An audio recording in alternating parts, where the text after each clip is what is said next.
ওয়াকাদা রাব্বুকা আল্লা তা'বুদু ইল্লা ইয়াহু, যিনি তোমাদেরকে সৃষ্টি করেছেন, যিনি তোমাদেরকে লালন পালন করেন, যিনি তোমাদের জন্য আসমান সৃষ্টি করেছেন, যিনি তোমাদের জন্য জমিন সৃষ্টি করেছেন, যিনি তোমাদের জন্য 18,000 মখলুকাত তোমাদের জন্য সৃষ্টি করেছেন, এমনকি 18,000 মখলুকাত যেগুলা জিন ছাড়া ইনসান ছাড়া আর যত কিছু আল্লাহ সৃষ্টি করেছেন সবগুলো ইনসানের জন্য সৃষ্টি করেছেন। জোরে বলি না সুবহানাল্লাহ।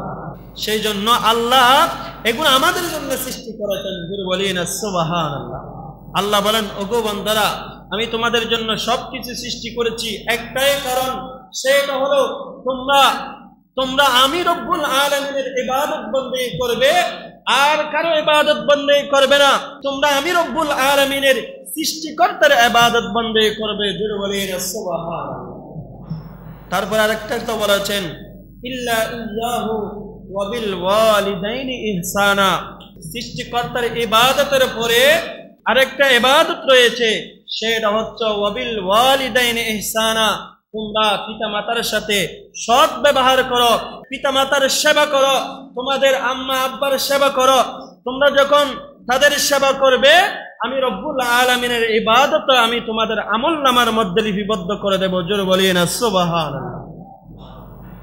তাহলে আল্লাহর ইবাদতের পরে, ঈমানের পরে যে ইবাদত, সেটা হচ্ছে নামাজ।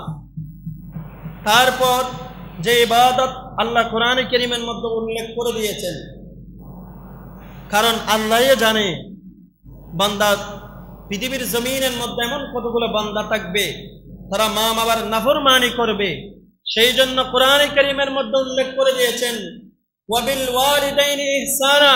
তোমরা পিতামাতার সেবা করো, তারা বৃদ্ধ হয়ে যখন যাবে তোমরা তাদের সেবা করবা, সেবা যত্ন করবা। সেবা যত্ন যদি তোমরা করতে পারো, তোমাদের দুনিয়া থেকে তোমাদের জান্নাতের ক্রয় হয়ে যাবে। জোরে বলি না সুবহানাল্লাহ। হাদিস শরীফের মধ্যে রয়েছে একখানা হাদিস, হযরতে ইবনে মাসউদ রাদিয়াল্লাহু তাআলা قال رسول الله صلى الله عليه وسلم, আমার নবী ইরশাদ করেন, قال رسول الله صلى الله عليه وسلم, أي العمل أحب إلى الله تعالى؟ قال الصلاة لوقتها. قلت أي يا رسول الله؟ قال صلى الله عليه وسلم. قال بر الوالدين. قلت ثم أي يا؟ قال جهاد في سبيل الله. جرب سبحان الله. হযরত আনাস মাসউদ বিন আনাস রাদিয়াল্লাহু তাআলা আনহু থেকে বর্ণিত, হযরতে আমার রাসূলের কাছে আব্দুল্লাহ ইবনে মাসউদ রাদিয়াল্লাহু তাআলা আনহু জিজ্ঞাসা করলেন, ইয়া রাসূলুল্লাহ, কোন আমল আল্লাহর কাছে বেশি প্রিয়? কোন আমল আল্লাহর কাছে বেশি প্রিয়? আমার রাসূল করিম বলেছেন, আইয়ুল আমালি আহাব্বু ইলাল্লাহি তাআলা। রাসূল করিম বলেন, ক্বালা as-salatu liwaqtiha। আল্লাহর কাছে বেশি প্রিয় তোমরা সালাত কায়েম করা, নামাজ আদায় করা। জোরে বলি সুবহানাল্লাহ। হযরতে সাহাবী জিজ্ঞাসা করলেন, ইয়া রাসূলুল্লাহ, কোন আমল আল্লাহর কাছে বেশি প্রিয়? আমার রাসূল বলেছেন, প্রথম নম্বর আমল হলো আল্লাহ রাব্বুল আলামিনের কাছে বেশি প্রিয় হলো সালাত কায়েম করা, নামাজ আদায় করা। জোরে বলি না সুবহানাল্লাহ। ইয়া রাসূলুল্লাহ, তারপরে আল্লাহর কাছে কোন আমল বেশি প্রিয়? আমার রাসূল বলেছেন, কুলতু তুম্মা আইয়ু? قال رسول الله صلى الله عليه وسلم, قال ثم أي؟ قال بر الوالدين। তারপর আমল হলো তোমাদের যে মা বাবা রয়েছে, যে বৃদ্ধ মা বাবা রয়েছে, তাদের সেবা করা। তাদের যদি কি সেবা করো আল্লাহ খুশি হয়ে যাবে। 2 নম্বর আমল হলো তোমরা যদি কি মা বাবাকে খুশি রাখতে পারো, আমি রব্বুল আলামিন খুশি হয়ে যাব।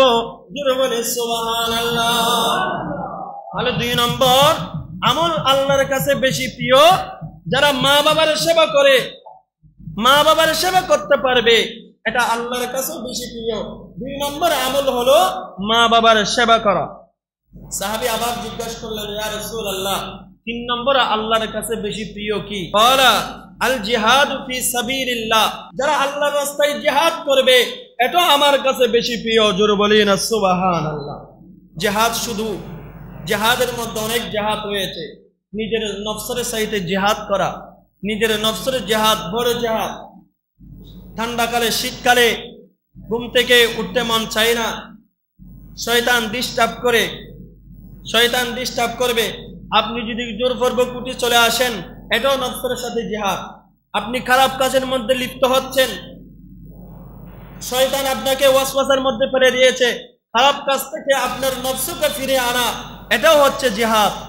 এই যারা জিহাদ করে, যারা আল্লাহর রাস্তায় জিহাদ করবে, জিহাদে আমার কাছে বেশি উত্তম। জোরে বলেন সুবহানাল্লাহ। এই হাদিসে পাকের মধ্যে 3টি আমলের কথা বলেছেন। একটা হচ্ছে as-salatu লিওয়াক্তিহা, যে সময় মতো নামাজ আদায় করে, নামাজ কায়েম করে। 2 নম্বর হলো যারা মা বাবার সেবা করে। 3 নম্বর হলো যারা আল্লাহর রাস্তায় জিহাদ করে। এগুলো হচ্ছে, এই আমলগুলো হচ্ছে আল্লাহর কাছে বেশি প্রিয়। এই আমলগুলো যারা করতে পারবে তাদের জন্য কোনো ভয় নাই। আমি রব্বুল আলামিন তাদের জন্য জান্নাত রেখেছি। আমরা অনেকে দেখা যায় বৃদ্ধ মা বাবা আছে, আমরা তাদেরকে সেবা করি না। সেই জন্য আল্লাহ রাসূল বলেছেন, বৃদ্ধ মা বাবার সেবা করো, কারণ মা বাবার সেবা করলে, তোমরা মা বাবার সেবা যদি তোমরা করতে পারো, আল্লাহ তোমাদের কাছে, তোমাদের জন্য, তোমাদের উপর রাজি হয়ে যাবে, তোমাদের উপর খুশি হয়ে যাবে। জোরে বলেন সুবহানাল্লাহ।